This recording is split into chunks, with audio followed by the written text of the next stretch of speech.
Hello students, welcome to gates measures. आज की इस वीडियो में एक्सप्लेन करने जा रहा हूं errors in lexical analysis and their recovery. Means compile time पे जब हम एरर्स को डिटेक्ट करने की बात करते हैं तो सबसे पहले लेक्सिकल एनालाइजर फेज जो है, लेक्सिकल एनालिसिस फेज है, वहां पे एरर्स को डिटेक्ट करते हैं।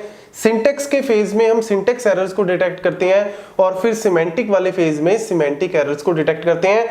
और कंपाइलर कैसे इनको डिटेक्ट करता है, कौन कौन सी एरर्स को डिटेक्ट करता है और कौन कौन सी एरर्स को रिकवर करता है, ये काफी इंपॉर्टेंट है आपके कॉम्पिटिटिव एग्जाम्स के लिए, इवन कॉलेज यूनिवर्सिटी एग्जाम्स के लिए। तो सबसे पहले इस वीडियो में हम लोग बात करेंगे लेक्सिकल एनालिसिस फेज में कौन कौन से एरर्स को डिटेक्ट करते हैं और कौन कौन सी एरर्स को रिकवर करते हैं। तो गाइस फटाफट से स्टार्ट करते हैं इस वीडियो को।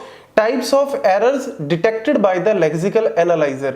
तो कौन कौन सी ऐसे टाइप्स हैं, बड़ा सिंपल सा टॉपिक है, बहुत ज्यादा ऐसा कुछ नहीं है, लेकिन एक ही जगह पे अगर आपको विद बेस्ट एग्जांपल्स मिल जाए तो उससे बढ़िया बात क्या होगी। तो देखो, लॉन्ग आइडेंटिफायर्स। तो लॉन्ग आइडेंटिफायर्स का मतलब क्या है कि हमारे पास जब हम प्रोग्रामिंग लैंग्वेज में हमारे पास डिफरेंट आइडेंटिफायर्स होते हैं, जैसे हम वेरिएबल के नेम्स लिखते हैं, जैसे एसक्यूएल के अंदर हम टेबल का नेम लिखते हैं, तो इन आइडेंटिफायर्स का नेम देते हैं हम। जैसे टेबल का नेम दे दिया एम्प्लॉय, स्टूडेंट। ऐसे ही हमने सी प्रोग्रामिंग की बात करें तो इंट एक्स वाई जेड, कोई भी हम नाम देते हैं, फंक्शन का नेम देते हैं, ऑब्जेक्ट या क्लास का नेम।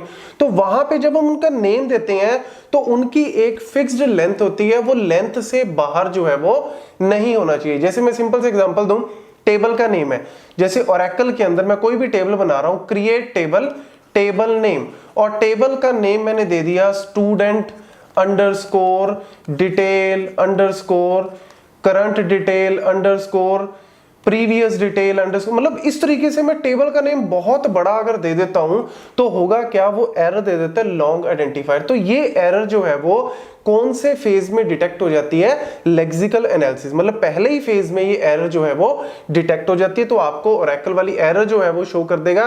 कोई भी सॉफ्टवेयर अगर आप यूज कर रहे हो, कोई भी कंपाइलर यूज कर रहे हो, तो वो एरर वहां पे शो कर देगा।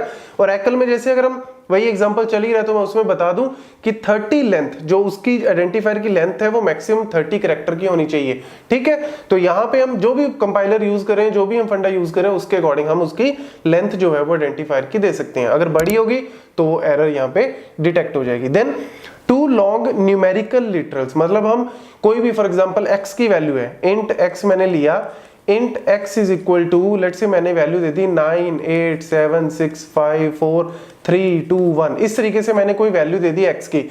अब मुझे पता है कि यार इंट की जो वैल्यू है, इंट का जो साइज है वो क्या है, 2 बाइट, वैसे 4 बाइट भी होता है but based on compiler, let's say अगर हम 2 बाइट का एग्जांपल लेके चलें तो 2 बाइट का मतलब क्या है, 16 बिट जो है वो उसकी लेंथ बन गई। और 16 बिट में मैक्सिमम नंबर हम कौन सा रिप्रेजेंट कर सकते हैं, 65535। तो ये मैक्सिमम आप कह सकते हो सबसे बड़ा नंबर हम कौन सा रिप्रेजेंट करते हैं, 65,535 नंबर। लेकिन जो मैं वैल्यू दे रहा हूं x में वो इससे बहुत बड़ी वैल्यू है, तो that will be what, error. तो ये लेक्सिकल एनालिसिस फेज में डिटेक्ट हो जाएगी। Then badly formed numerical literals. Let's say अगर मैं कोई भी न्यूमेरिकल लिटरल्स, कोई भी वैल्यू दे रहा हूं, लेट्स से अगर मैंने कोई वैल्यू दी यहाँ पे कैरेक्टर, कोई मैंने लिया x और उसके अंदर मैं वैल्यू दे रहा हूं यहाँ पे वरुण @1 2 3, इस तरीके से मैंने यहाँ पे कैरेक्टर लिया और उसकी वैल्यू का दे रहा हूं वरुण @1 2 3। मतलब मैंने यहाँ पे जो वैल्यू उसके अंदर जानी चाहिए थी, या लेट्स से मैं उसमें कोई हैश वैल्यू यूज कर रहा हूं, या कोई लेट्स से स्टार में कुछ स्पेशल कैरेक्टर यूज कर रहा हूं, तो वो क्या होगी, आपकी वैल्यू जो है वो आप गलत दे रहे हो, तो ये भी क्या हो जाएगी, एरर यहाँ पे। Then input characters that are not present in the source code, मतलब हम ऐसा इनपुट कैरेक्टर यूज कर रहे हैं जो सोर्स लैंग्वेज का पार्ट नहीं है।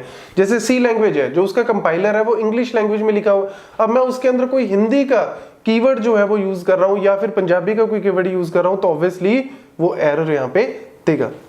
नेक्स्ट आ जाते हैं स्पेलिंग मिस्टेक। स्पेलिंग मिस्टेक में लेट्स से अगर आपने सी प्रोग्रामिंग यूज कर रहे हो, प्रिंट एफ लिखना था, उसकी जगह आपने उसमें आई नहीं लिखा या एफ नहीं लिखा, कुछ भी ऐसा स्पेलिंग मिस्टेक है, तो उसको भी यहाँ पे क्या हो जाता है, डिटेक्ट जो है वो लेक्सिकल एनालिसिस यहाँ पे डिटेक्शन जो है वो कर लेता है।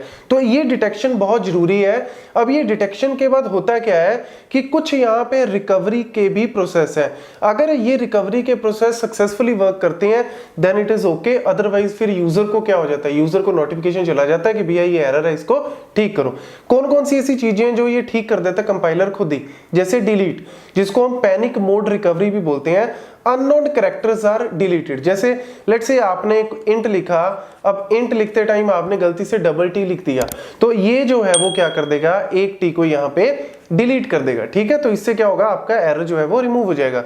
इंसर्ट, एक्स्ट्रा और मिसिंग कैरेक्टर इज इंसर्टेड। वही जैसे लेट्स से आप कोई भी, लेट्स से आप लिख रहे थे 4 लिख रहे थे, 4 लिखते टाइम आपने गलती से FR मतलब O नहीं लिखा, या लेट्स से अगर आप डू वाई लिख रहे हो या वाई लिख रहे हो, आप उसमें आई लगाना भूल गए, तो ये क्या कर देगा, उसमें एक्स्ट्रा कैरेक्टर जो है या मिसिंग कैरेक्टर जो है वो एक तरह से क्या कर देगा, इंसर्ट कर देगा, ताकि आपका जो एरर है वो रिमूव हो सके। देन ट्रांसपोज, ट्रांसपोज की अगर हम बात करें तो ट्रांसपोज का मतलब क्या होता है कि दो कैरेक्टर अगर गलती से एक दूसरे की प्लेस में आ गए या अलग अलग प्लेसेस में, तो उनको क्या कर सकता है, ट्रांसपोज कर सकता है। जैसे आपने 4 लिखना था, लिख दिया फ्रो, तो फिर इस केस में क्या होगा, आर और ओ को क्या कर देगा, ये ट्रांसपोज कर देगा। ऐसे ही लेट्स से रिप्लेस की अगर हम बात करें तो वही है कि रिप्लेस आपको कोई पर्टिकुलर कैरेक्टर, वही अगर हम बात करें CHARR, आपने लेट्स से इस तरीके से लिख दिया या CHARR कुछ इस तरीके से लिख दिया, तो ये क्या कर देगा, उसको रिप्लेस कर देगा या डिलीट कर देगा। मतलब कहने का मतलब क्या है कि ये मेथड जो है ये अप्लाई कर देता है, लेकिन अगर इन केस तब भी एरर नहीं हटता तो फिर उस केस में यूजर को क्या कर देता है, नोटिफाई कर देता है कि भैया एरर जो है वो चेक कर लो। तो ये लेक्सिकल एनालिसिस में डिटेक्शन और रिकवरी कैसी होती है, दिस इज द एग्जाम्पल।